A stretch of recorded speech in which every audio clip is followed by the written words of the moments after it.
เชิญผู้ช่วยศาสตราจารย์เข้าจากเด็กครับผมนะครับครับดีครับสวัสดีครับ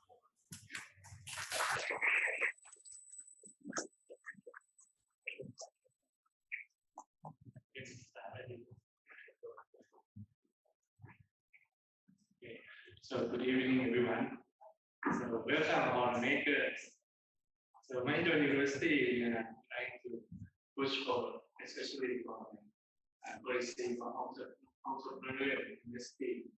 And we, our faculty of engineering at my university, we already have facility. Actually, not just here. You can see that we have the building is about to be finished at the end of this year. And that also another part of facility that can provide for everyone. And it's not about for only major engineering students. In the future, all disciplines must be working together. So welcome everyone, and I hope that these 3 days that you will spend time together will be the best time for you and bring up your idea to be the real thing. And I hope you can actually really answer the solution to the real problem for our world. And welcome to our global tech challenge, especially for health tech. So welcome to Maidon Engineering. Thank you for our support from NIA, also the UK Academy of the, what is it called? Royal Academy of Engineering. And also thank you, Dr. Patrashai, you're here, and Thomas, nice to meet you. So welcome all of you. Feel free to spend time and facility, and I hope all of you will be success at the end of this event. Thank you very much. Welcome.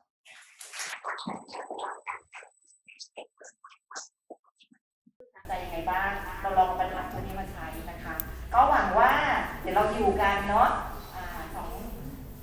2 คืนใช่ไหมคะ2 คืน 3 วันนิดๆนะคะเราก็คงแลกเปลี่ยนการเจอกันนะคะแล้วก็หวังว่าเราจะมีโซลูชันดีๆนะคะสำหรับเฮลท์เทคนะคะของประเทศไทยแล้วก็ของตัว global นะคะโอเคค่ะขอบคุณค่ะ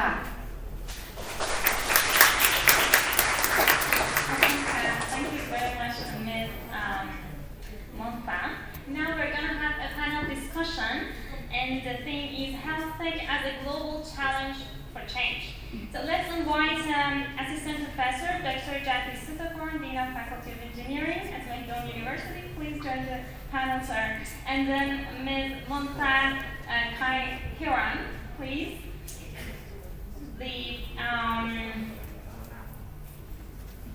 Innovation Counselor Manager at National Innovation Agency, and then Dr. Thomas Stewart, Faculty of Environmental Science and Resource Studies at Maidon University, please.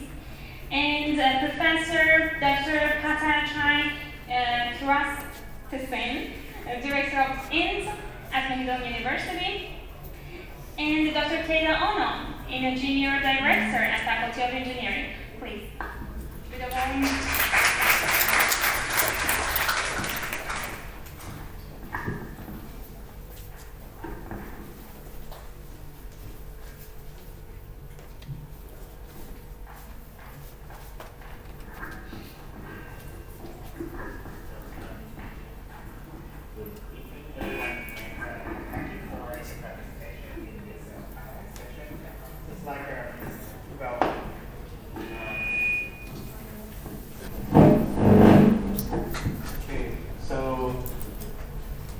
Just from my experience, okay, so you guys at the right time, okay, we have the technology, people call it disruptive, I see that it's an opportunity, okay, and you have, I think you are at the right moment that what Thomas mentioned has happened, and possible still here some certain things like for chemical, I'm not sure about that, not in this field.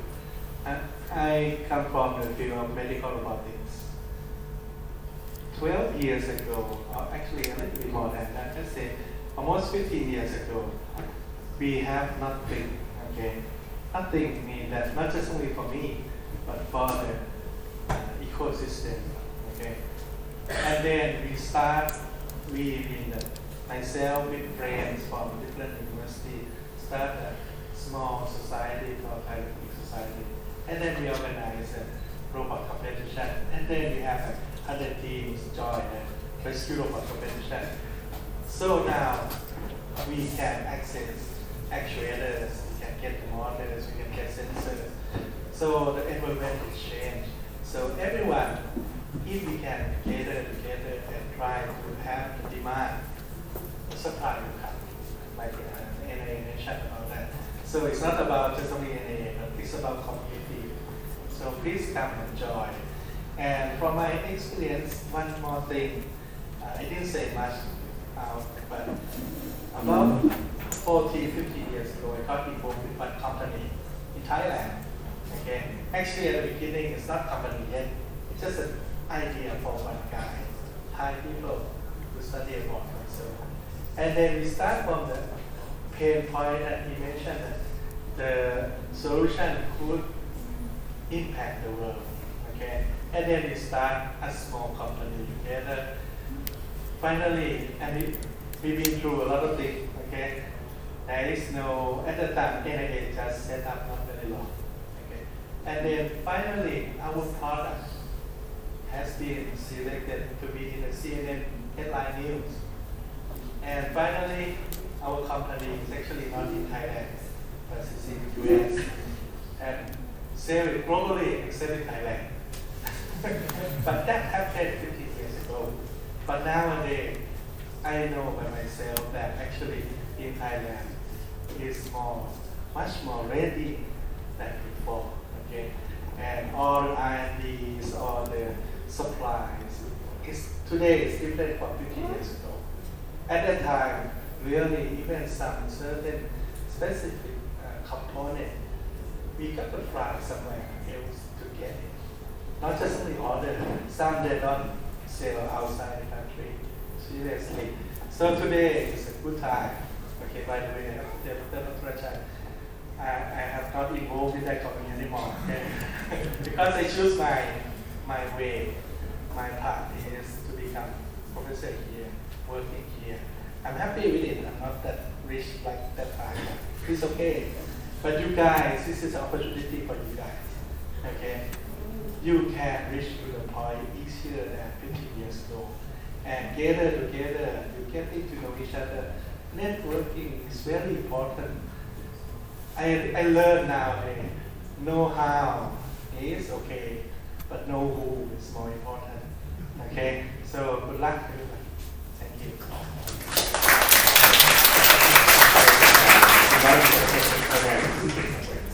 Okay, so before you start your project for the next 3 days, so today I have 2 roles for myself. One is a medical doctor, so it means that I'm a user of the technologies, just using it. Another role is managing the innovation and technology at my university. So just deliver the technologies. So you can see that I'm not the builders, I'm not the maker of the technologies, but you are. So the next 3 days, you're going to be the makers of the technologies that, as a user, I'm ready to use them. As the managers, would like to deliver your technologies to the world. So the whole is all yours. So I just give you 2 keywords before you start your projects. First is make it simple. So you don't have to think about too complicated and no one knows, no one understands. Make it simple. And the second, make it practical. Because if you make it so fancy, it's going to be a long way and probably it's not going to go to the end. So try to make it simple and practical so everyone can hit to the right problems, as I mentioned earlier. So this is going to make your innovations, works and can be real in the world for people to use. So that's my final words. Professor Thomas.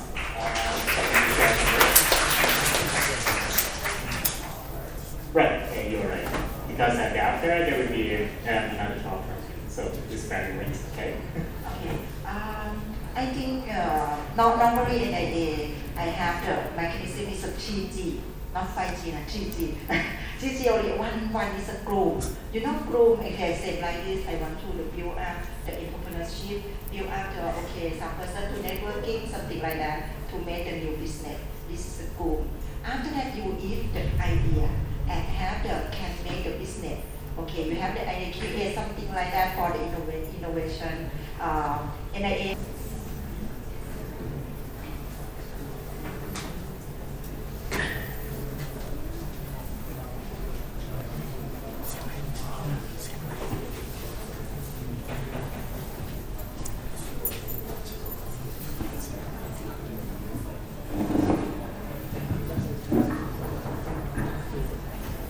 Hello. Good evening. I'd like to thank the Faculty of Engineering for inviting me to talk tonight. My name is Tom Stewart, and I'm going to talk about some advice on lessons I learned starting a business 25 years ago. How many people in this room have an idea for a product and would like to start a business? Raise your hand if you're currently interested in starting a business now. Okay, that's a good amount. Those of you that don't have an idea right now, that's okay, because when I was in college, I didn't have any business ideas either. I had no desire to start my own business. But when I was 35 years old, the opportunity came, I had the experience to do it, and I started my own company and ran my business for 25 years and learned a lot of lessons about how to start a company. I learned how to maybe 20 basic rules that made me succeed for 25 years. I can't go over all 20 of them now. I'll just do a few basic ones tonight. So even if you're not interested in a company now, you might be interested in a company later. So I'm going to talk a little bit. I mentioned in the panel discussion about the system of startups in the U.S. And I went to school at the University of North Carolina, here at UNC. It's a major research university. There are two other universities, major research universities close by, Duke University and North Carolina State University. I got a PhD in biological chemistry at UNC and did a postdoc at Duke University. And between these three universities are very close together. And in the middle of it, the state government set up a research triangle park. And it attracted a lot of major companies. I have some of them listed here, like IBM and GlaxoSmithKline, a drug company, agricultural companies. The Environmental Protection Agency offices are located in the Research Triangle Park. I actually did a postdoc with Becton Dickinson, this company here. That's where I learned to make medical diagnostics with Becton Dickinson. And this park also had hundreds of small startups. The purpose of this park was to be an incubator center for small startup companies. After I got out of college, I did 2 postdocs, and then I spent the rest of my career in Research Triangle Park. I worked for a startup company for 5 years, learning how to make medical diagnostics. And then that company ran out of money, went out of business, which most startup companies will do. And at that point, I had the training, the background, and the business idea to start my own company. I learned from the mistakes of the company I worked for. I didn't do those same mistakes. And for the next 25 years, I worked in the Research Triangle. I saw hundreds of startup companies every year. New companies would come in and start an idea, and after 5 years, run out of money and go out of business. It was just continuous. And I work with these companies. I talk with these companies. I see them making a lot of the same mistakes, and I'd like to share my experience with young people not to make these mistakes. Be smarter and faster in getting your business going. So I started my company, Mercury Science, in 1995, making monoclonal antibodies that are used in medical diagnostics. I actually used mine for environmental analysis. So I made test kits for both medical use and environmental use. So what kind of experience do I have? What authority do I have to tell you about startup business? I have 30 years of thinking, planning, and working on innovative ideas. 25 of those years was running my own business. Consulted and collaborated with dozens of startups over that time. So let's start with the first rule. I'm going to talk about 8 basic rules for starting your company. Rule number 1, have a good idea. In my background, when I was your age, I didn't have a good idea. But what I recommend for people is to get an advanced degree. So I recommend that you get a good education, a master's, a PhD, or an MBA. This is a chance for you to learn more. You get scholarships, so you're paid for the learning. You get more experience. And when you get out of school with an advanced degree, it gives you more authority when you go into a meeting and you suggest an idea. After I got out of school, I worked for a company for 5 years. And I had 2 bosses that were mentors for me. They were about my age now. They were close to retirement, and they had done startup businesses. And for 5 years, they told me what I needed to do, when I needed to do it, how I needed to do it. And I learned from these 2 mentors. One taught me the science side, one taught me the business side of startup companies. I recommend that all of you find somebody like me and work for them for 5 years. You get paid for 5 years, and you're getting free training for it. Know a lot about your idea, do a lot of research, or have a lot of experience on it. And if you work on it often enough and long enough, you're going to come up with a new way to do something that hasn't been done before. Rule number 2, enjoy what you do. Starting a company is very fun and exciting.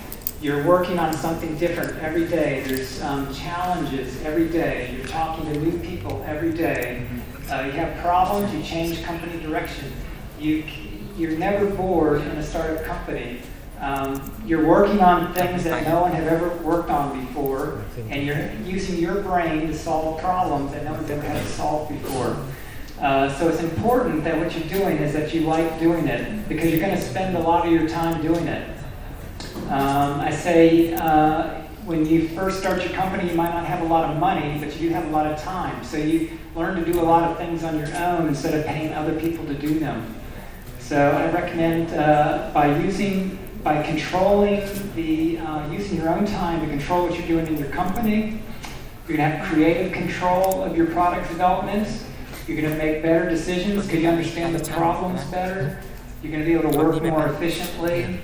I recommend you enjoy it, but you only spend 40 hours. The goal is to only work 40 hours a week on your startup company. Most people work more than that in the beginning, but you want to try to reduce those hours. You might have to work till midnight one day because you get an order for a product. I'm the president of my company, but if I get an order for my product, I'm the one that stays late till midnight, packing the kits and getting them ready to ship. You put in the long hours. You might have to work on an experiment on Saturday or Sunday. You're away from your family. That's okay. You try to make up for that by sometimes during the work week. If it's a pleasant day, you go out and take some time off and spend time with your friends or something. Don't put so much stress and time in your company that you're miserable. You should be enjoying this. I said do things yourself that saves you money and it gains you experience. Always try to stay positive and happy when you're doing a startup company. Relationships are very important for startup companies. Be nice and helpful to everyone you meet, and meet a lot of people. Build relationships. One way I saved money, you guys can benefit from this advice, is that I shared lab space with a friend. He started his business. We had worked together for 5 years when that startup company went out of business. He started his company, I started my company. We shared equipment and lab space for 25 years. When he'd get a contract and a project, I would help him on his work. When I would get a contract or project, he would help me. And we saved costs on rent and chemicals and labor by doing it that way. So you guys should probably get like 4 or 5 small startup companies sharing one lab space. build some friendships there. Rule number 3, don't waste time. Most startups fail because they're too slow. They don't have experience. You run out of money because you're spending too much time and you have to pay rent and all these things. These bills come every month. So you want to start with one successful product. Don't try to have 10 products your first year of your business. Just do one. For example, I give Coke. Coke, one of the most successful drinks in the world. When they started their company, they had one drink, Coke. They didn't have Diet Coke and Sprite and all the other variations. They just did one thing well. When Ford started building cars, they had one car model. They didn't try to sell 20 car models, develop 20 car models. When McDonald's started, you could buy one hamburger with cheese or without. One size hamburger, one size fries, one size drink. That was your choices. Then as they got successful, they expanded their menu. So just try to start selling your first product as quick as possible. You want to make it simple and easy to develop. First product should be easy and simple. 90% of product development is easy. Write down what it's going to look like. Draw a picture. What parts go into your product? What parts do you need? Assemble those things. It's very quick and easy. The hard part is the new technology, the innovation. That's the last 10% is going to be the hardest. So don't waste time on the easy parts. Make simple decisions quickly. What is going to be the name of your company? What is going to be the logo of your company? That's kind of the fun things when I remember when I started my business, when I was at home after work, I said, what am I going to name my company? What's my logo going to be like? But don't spend a lot of time and money on your name and your logo. Don't wait for perfection. As soon as your product is good enough, you can sell it at a lower cost and then work on perfection later. I'll draw on that in another way. Okay, rule number 4, start small. The example is the space program. You don't want to send a man to the moon on your first mission. You just want to build a rocket that can get into space.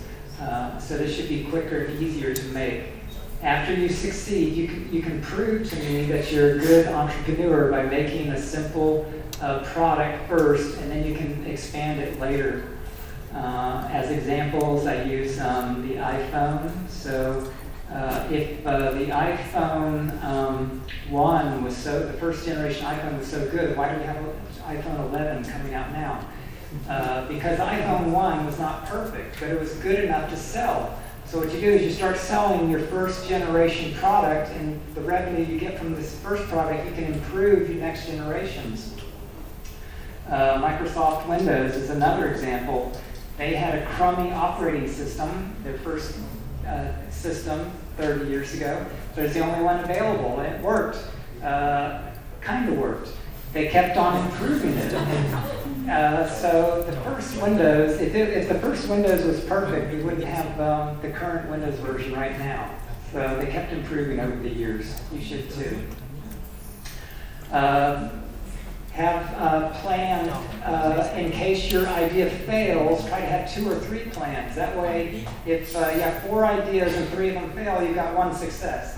If you only try 1 idea and it fails, that's it. You've lost. So I like to have a company have 3, and I do this for graduate. I recommend this for graduate students also when they start a thesis. They're starting a proposal. Try to have an easy goal, a medium difficulty goal, and a hard goal. If you only try to do something hard in grad school, you're going to risk failure. You have nothing to write your thesis on. But if you have 3 goals, you get practice doing the easy one and confidence, and then you go on to the medium difficulty, and then you tackle the hard one last. Here's an example from my company. So I took medical technology and I adapted it to environmental analysis. So my first generation products were made for use in the lab, and it was very well established technology. It was cheap. It was not very innovative, but I could take it and adapt it to use for environmental analysis very quickly and cheaply. I start selling those and I'm generating revenue. And then I go to my second generation idea. About this time, home pregnancy tests were becoming popular, where you have a little white paper and you put your sample on it. If you have a blue bar, you're pregnant. If you have a white bar, you're not pregnant.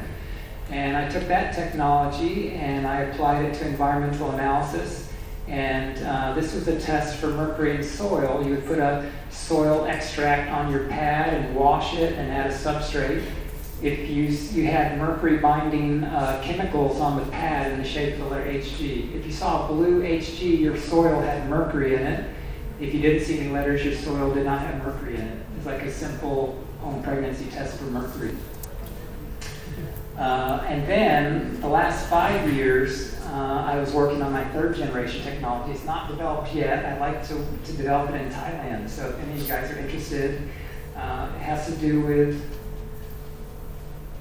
the potentiostat that I showed you earlier. So this potentiostat has single-use electrodes. Inside this bottle is an electrode. You put a drop of blood on it, and the potentiostat will measure the glucose in it. So I was able to, with the help of engineers, by the way, I couldn't do this. I was able to build a modified potentiostat, and these are my sensors. I put antibodies to environmental chemicals there, and I can put an environmental sample on that sensor and quantitate a toxin in a food extract or a soil extract. So this is the working prototype right here. What I'm trying to do in Thailand is find an engineer and company that can manufacture potentiostats, something like this.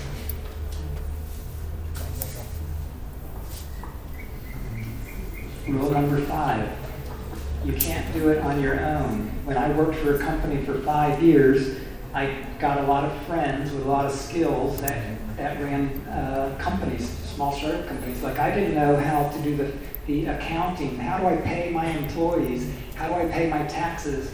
I didn't know, as a scientist, I didn't know how to do that. But my friend did it for the company, and she helped my business do my finances.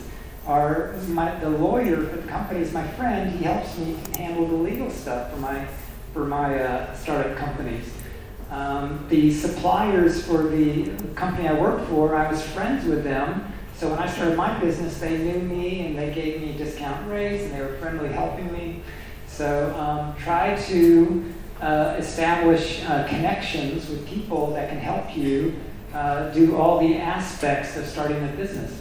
If anybody wants to talk with me later about this, I'll be glad to talk anytime anyone wants advice on starting a business. I hope I talk to you guys more later.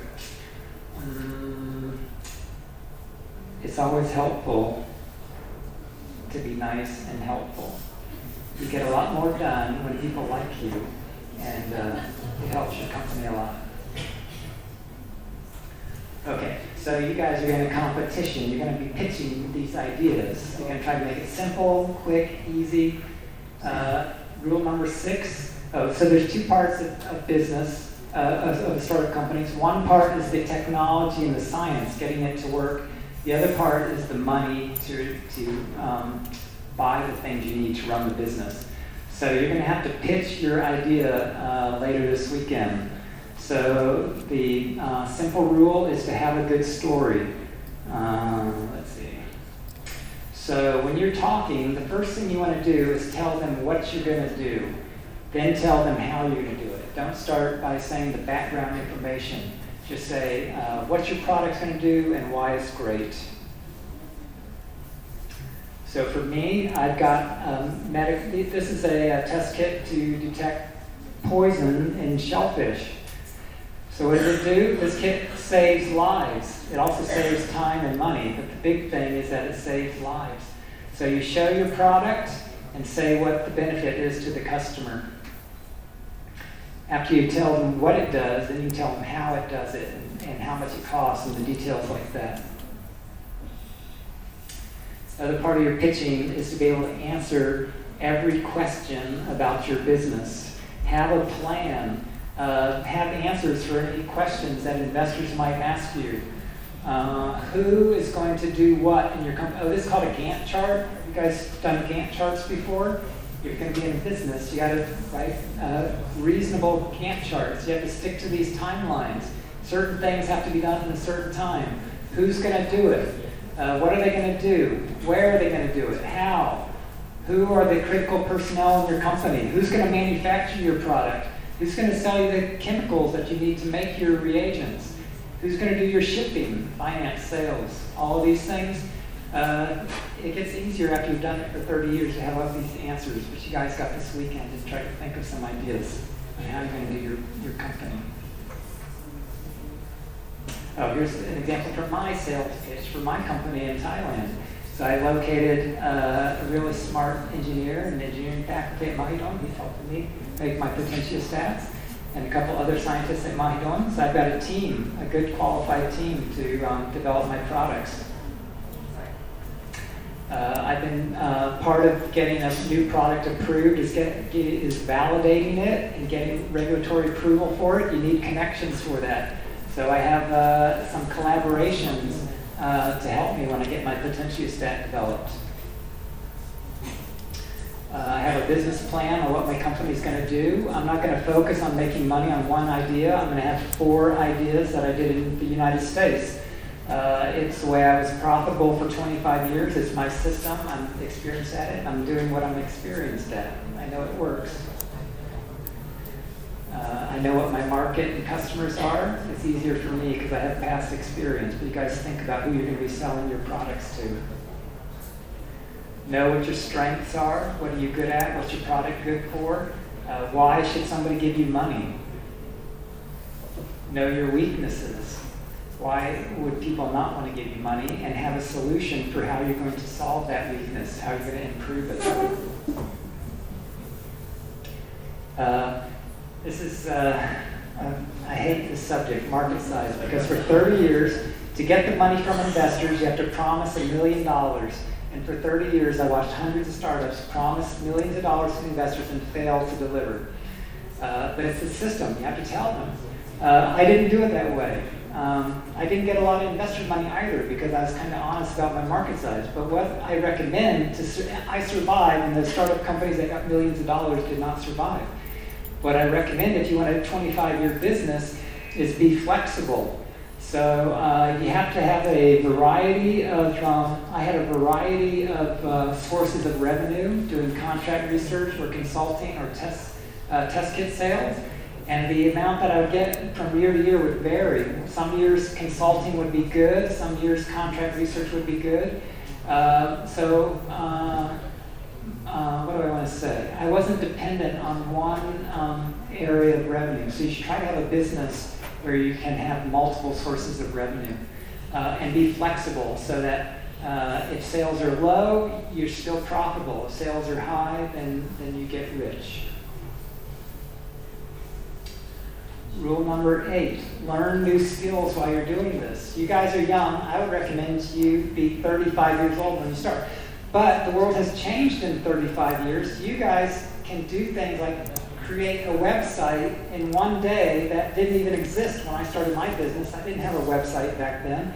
So you guys have the internet to learn new things, and you're young.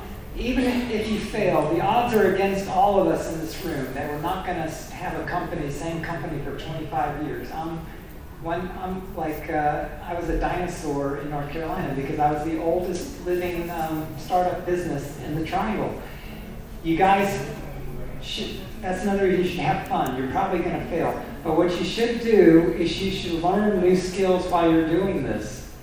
Try to be an expert in what you started out, but also try to learn every other aspect that you can of business. What you're going to do, and also you're going to be nice and make connections. At the end of this experience, if your company fails, you're going to have a great CV, you're going to have friends, and you're going to get you have experience and success. No matter how, even if you lose money, you can still succeed in developing a prototype product, for example. There's other ways you can succeed and still not make money. And you're going to take those successes and you're going to sell them to the next company that you work for.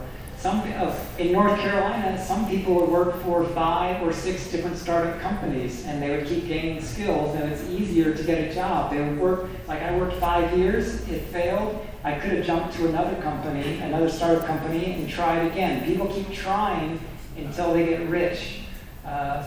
It can be stressful to some people because your income is uncertain. Sometimes you don't have any money, sometimes you have a lot of money. But it's exciting. I enjoyed it. I was successful at it, and I recommend everybody, if you do want to try. But find a mentor to help you. That's all the talks I have to say. Like I said, we could talk a lot more about this X30.